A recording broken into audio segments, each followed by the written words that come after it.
할렐루야. 오늘도 하나님 앞에 나와 예배하는 모든 성도님들을 환영하고 축복합니다. 자, 기도함으로 새벽 예배 시작하겠습니다. 사랑과 은혜가 풍성하신 아버지 하나님, 오늘도 새벽을 깨우시고 하나님 앞에 나와 예배하게 하시니 참으로 감사를 드립니다. 하나님, 파수꾼이 아침을 기다리는 것보다 내 영혼이 주를 더 기다린다고 고백했던 다윗처럼 이 시간 저희가 오직 하나님만 바라고 주님만 의지합니다. 성령 하나님, 새벽 가운데 갈급한 저희 영혼 가운데 주님 주시는 생수로 가득 채우시는 은혜의 시간이 되게 하여 주옵소서. 오늘도 은혜 주실 것 기대하며 예수님의 이름으로 기도합니다. 아멘. 오늘 주시는 하나님의 말씀은 마태복음 10장 5절부터 15절까지의 말씀입니다. 예수께서 이 12를 내보내시며 명하여 이르시되 이방인의 길로도 가지 말고 사마리아인의 고을에도 들어가지 말고 오히려 이스라엘 집에 잃어버린 양에게로 가라.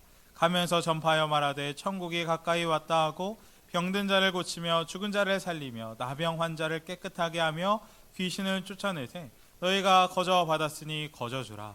너희 전대에 금이나 은이나 동을 가지지 말고 여행을 위하여 배낭이나 두벌 옷이나 신이나 지팡이를 가지지 말라. 이는 일꾼이 자기의 먹을 것 받는 것이 마땅함이라.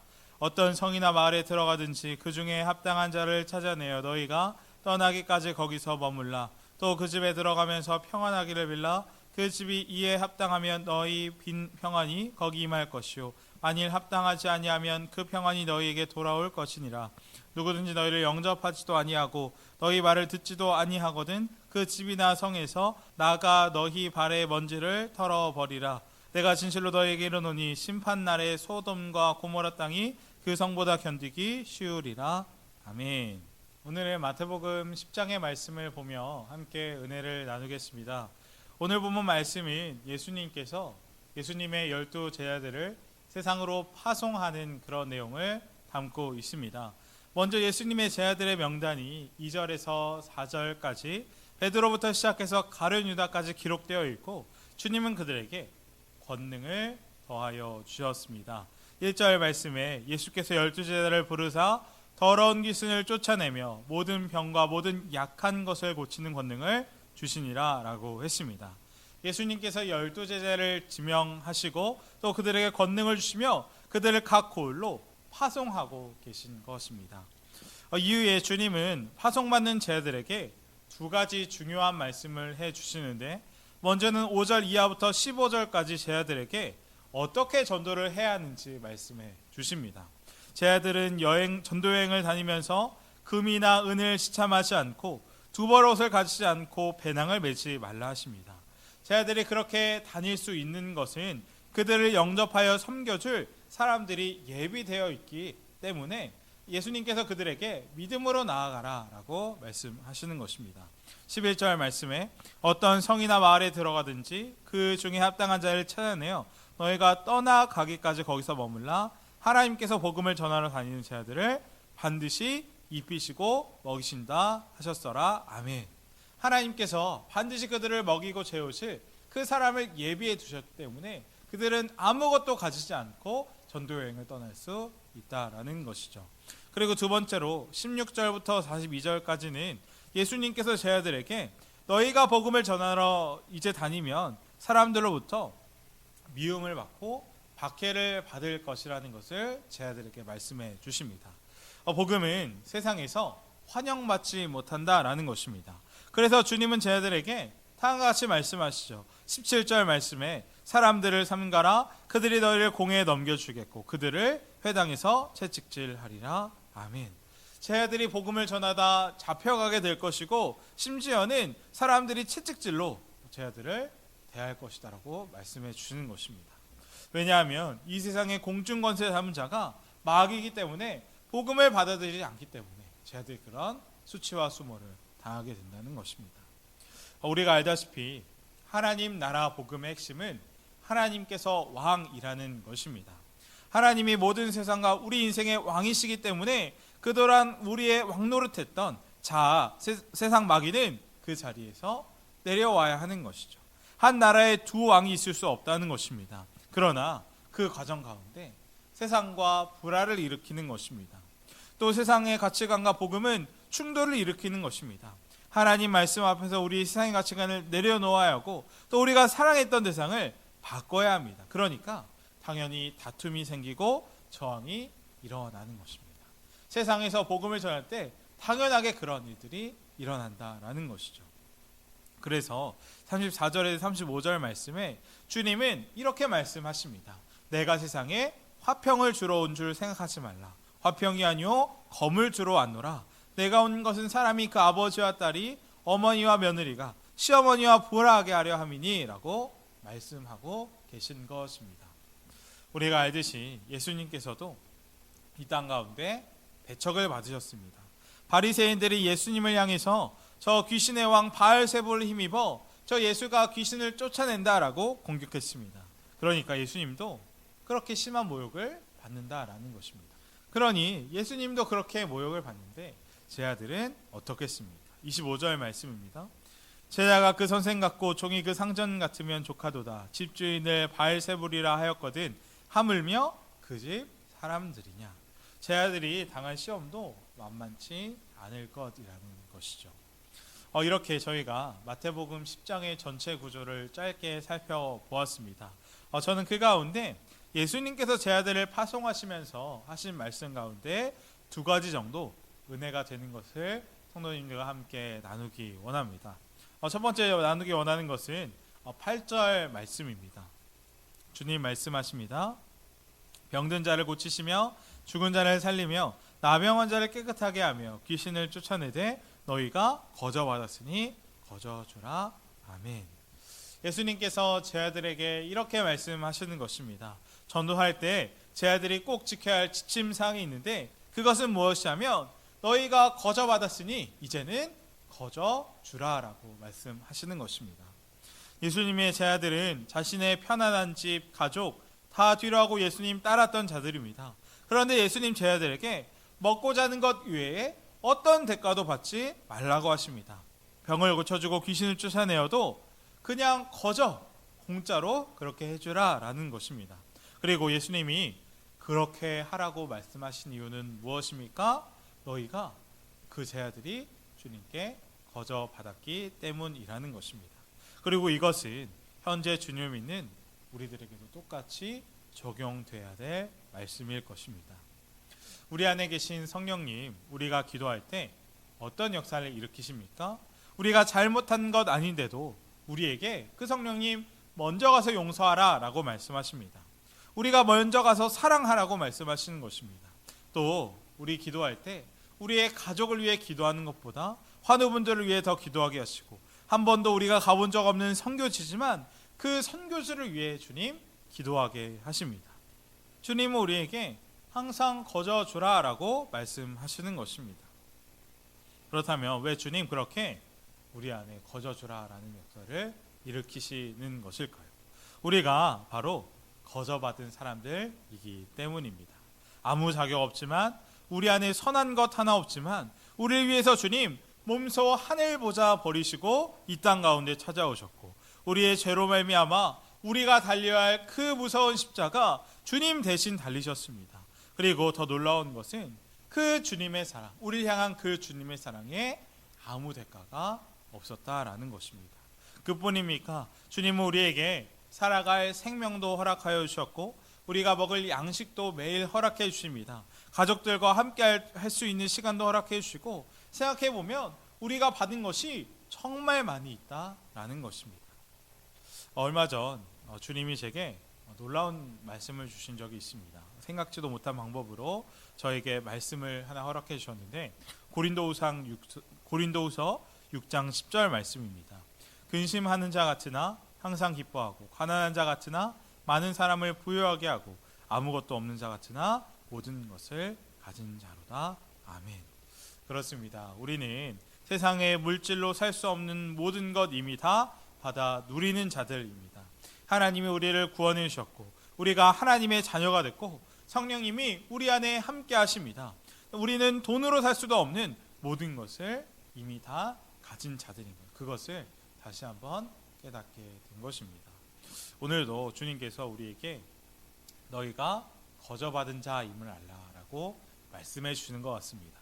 그러나 안타까운 건 무엇입니까? 때때로 우리 삶 가운데 거저주는 역사가 없을 때가 많이 있다라는 것입니다.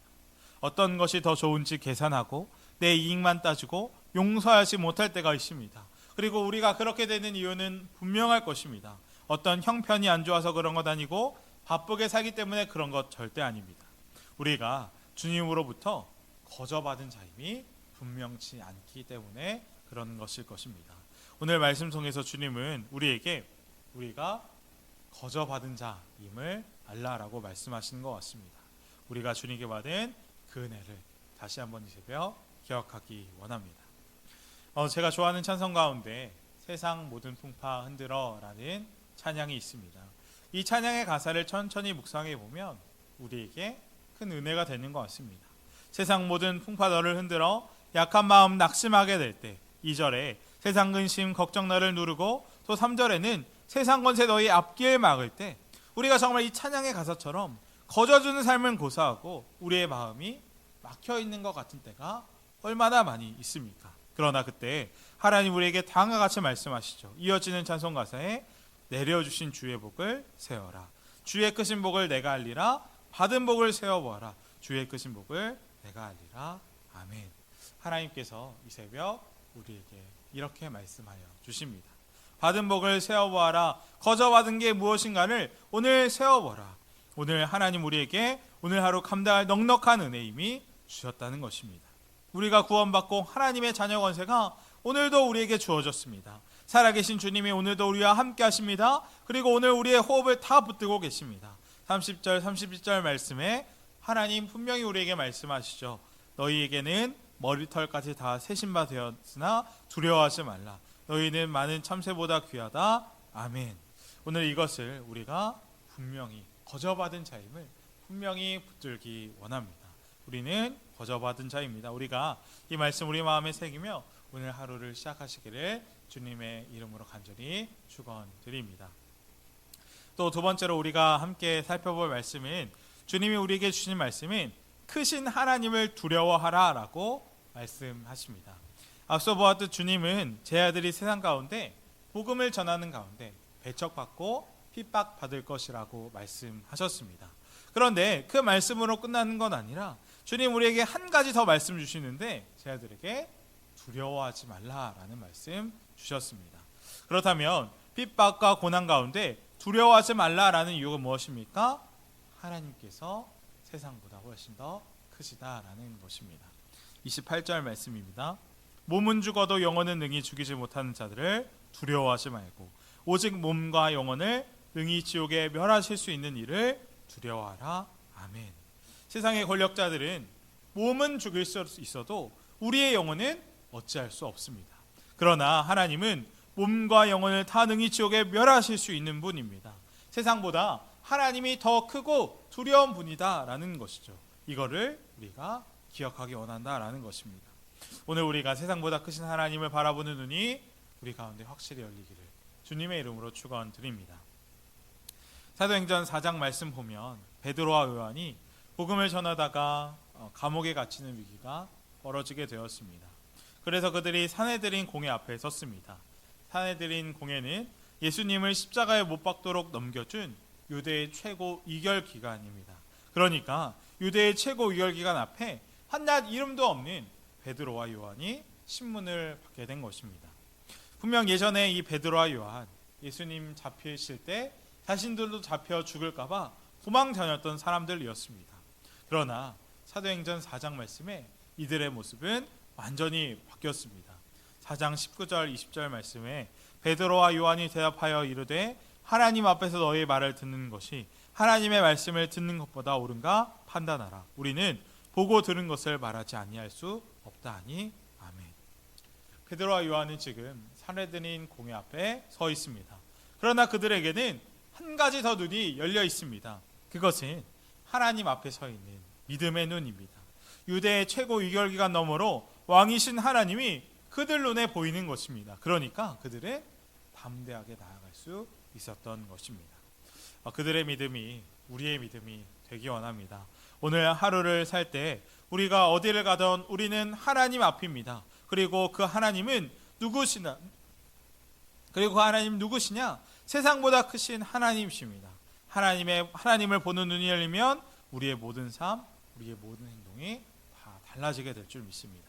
아무리 힘들어도 믿음으로 사는 것, 그것이 귀한 것임을 알게 되는 것이죠. 제 딸이 이제 걷기 시작했습니다. 또 뛰기까지 합니다. 그런데 아직도 제 딸이 혼자 못 가는 곳이 많이 있죠. 오르막길도 못 가고 장애물이 앞에 있으면 그 장애물 잘 넘어가지 못합니다. 또 자기가 하고 싶은데 못하는 게 얼마나 많은지요. 높은 곳에 있는 물건, 블록 맞추기, 그럴 때마다 낑낑거립니다. 그런데 제 딸이 이제 알게 된 것 같습니다. 엄마 아빠를 부르면 장애물도 넘어갈 수 있고 오르막도 올라갈 수 있고 높은 곳에 있는 그 물건도 다 꺼낼 수 있다는 것을 알게 되었습니다. 그래서 그런 어려운 문제를 만날 때마다 제 딸은 저에게 손 내미는 것입니다. 그런데 제 딸의 마음이 꼭 우리 성도의 마음 같다는 생각을 했습니다. 제 딸이 저를 의지하는 것처럼 우리도 세상보다 크시고 강하신 하나님 붙잡고 나아갈 때 분명 하나님 일하실 줄 믿습니다. 세상보다 크신 아버지가 나를 바라보십니다. 우리는 하나님만 붙잡으면 되는 것입니다. 그럴 때 우리는 세상 감당할 수 있고 어떤 문제 앞에서도 담대할 수 있을 것입니다. 이런 믿음으로 오늘 하루도 승리하는 우리 모두가 되기를 주님의 이름으로 간절히 축원드립니다. 함께 기도하기 원합니다. 첫 번째로 기도하기 원하는 것은 오늘 주신 말씀 붙들고 기도하겠습니다. 하나님 없는 것만 바라보고 우리가 불평하지 않기 원합니다. 하나님 주신 놀라운 은혜를 기억하게 하셔서 이제는 주님 말씀 따라 거저 받았으니 거저 주는 삶이 되게 하여 주옵소서. 함께 기도하겠습니다. 또 우리가 세상보다 크신 하나님 바라보기 원합니다. 불평과 원망과 두려움, 아픔으로 살아가는 것이 아니라 세상을 두려워하지 않는 담대한 믿음으로 나아가는 우리가 되게 달라고 기도하겠습니다. 두 번째 기도하기 원하는 것은 우리 교회와 교회학교, 우리 환우분들을 위하여서 함께 축복하겠습니다. 자, 기도함으로 모든 예배 마치겠습니다. 하나님 아버지 감사합니다. 오늘도 말씀하여 주시고 하나님의 뜻이 무엇인지 깨닫게 하여 주시니 감사를 드립니다.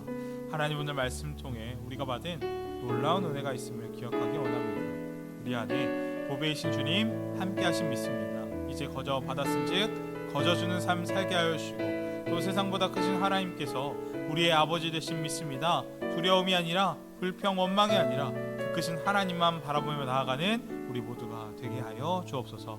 이 모든 말씀 예수님의 이름으로 기도합니다.